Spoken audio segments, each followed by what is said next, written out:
get pissy here. So just no children in this situation. If you want to, have fun bleeping it out and then listen, that's fine. But I just want you to know, folks, this is not okay, and this is not good dog socialization, and it's not smart in terms of safety for the dogs and for the woman to do this. So, am I against running with your dogs? Oh heck no! I'm all for it. I used to be a runner. My knees now tell me you can screw off too, because they're not letting me do it. So, with that in mind, I'm all for you running with your dogs, although you don't need to do like 5 miles every day. You're going to ruin their pads. It's not necessary. Like 3 times a week, maybe a couple of miles or whatever. That's fine. I got it. No, that's good. That's fabulous. But they should not be out in front of you. If you're going to use a Y connector and you're using running or walking and you're using the collars that you normally use for running or walking, expect the heel, they should be in heel on the run.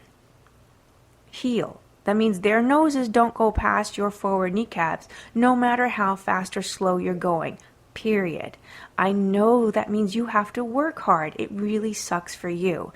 But it is the best thing for your dog and for yourself and for everybody else around you.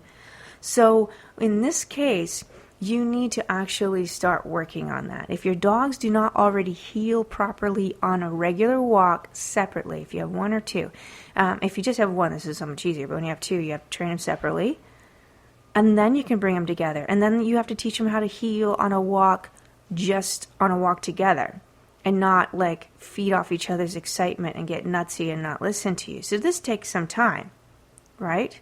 So if you're going to do that, then you are able to take a dog or both dogs on a run, which still requires you to train them, because once they start running, they get really excited, don't they? And it's so nice to see your dogs excited, except when they start acting like jackasses and they get dangerous. So even my little 6-pounder can get dangerous if she's zipping around all over the place. She can get underfoot, under my feet, under the other dog's foot, all of that. So I want you to make sure that you take the time to slowly step them up to the excitement of running with you.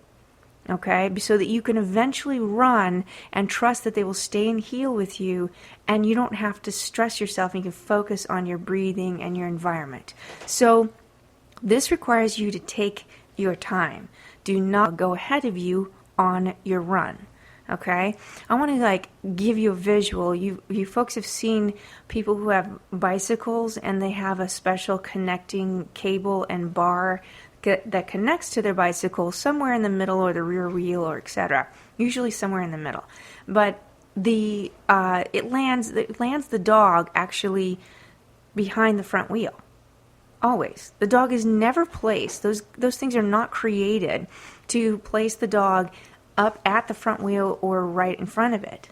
Why? Because it's dangerous. You can't turn your wheel without hitting your dog. So the dogs are always placed in the middle and towards the back. Now, psychologically, hormonally, the bike and you are still the alpha. This keeps them calmer, less reactive to what's going on and focused on just following the bike. Okay? Just like they would follow you on the walk. So using that same visual, folks, you need to have that same kind of control on your run. No excuses, not whatsoever. None. This is the only safe way you can run with your dogs, is if they're in heel.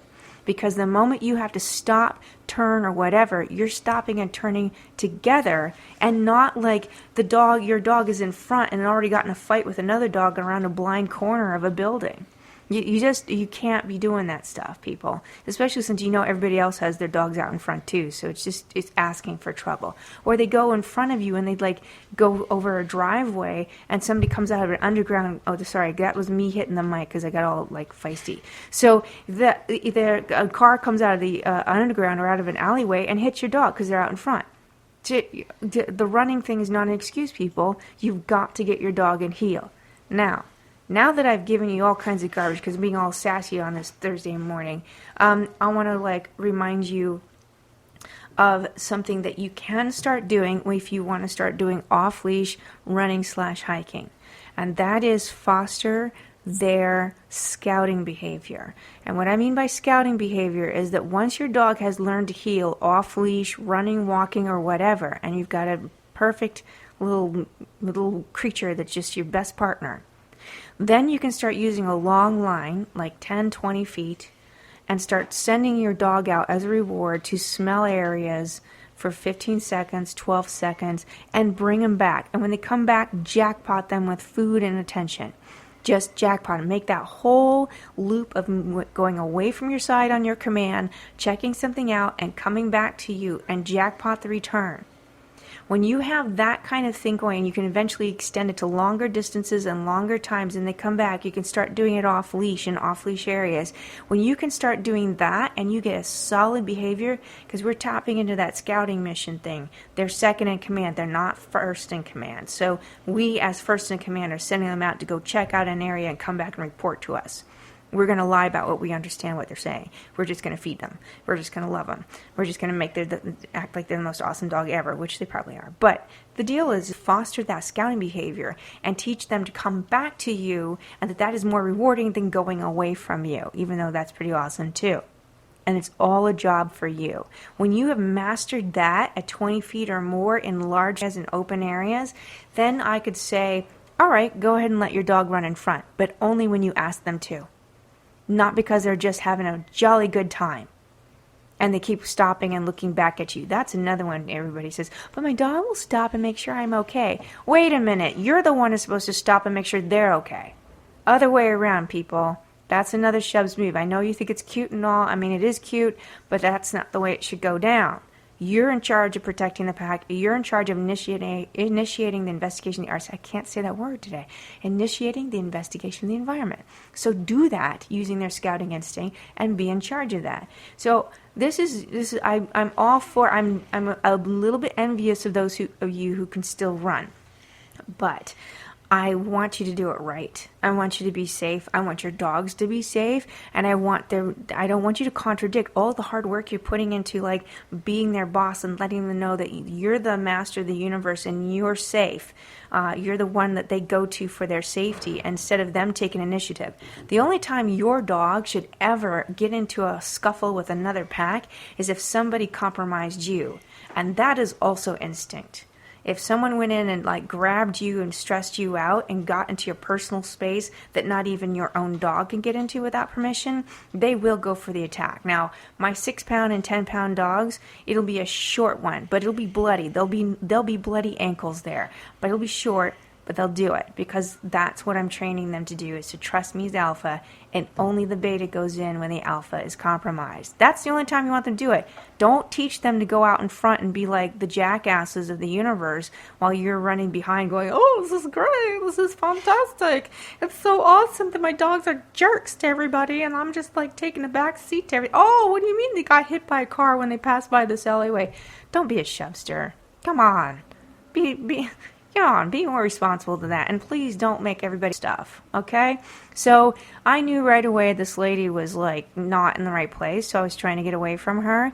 But then the idiot stopped, just assuming that of course we want to meet. No, I'd rather eat a donut. I have celiac disease. I'd rather eat a donut and be on the toilet for 24 hours than stop and meet your dogs, okay? Move on, lady. Move on. Don't do it. Don't be that person. Don't do that. And if she ever listens to this show, she will know exactly what I'm talking about. Anyway, so that's all the complaining I have to do today, which hopefully will be educational to you somewhat. Don't let the kiddies listen to this show. All right, so as I always say, in the dog world, to love is to serve. So give your dogs little ways to serve you, and in return, you will have served them very well. I will talk to you all next week. It'll be February. Oh my gosh, the second month of 2016. I will talk to you all later. Bye.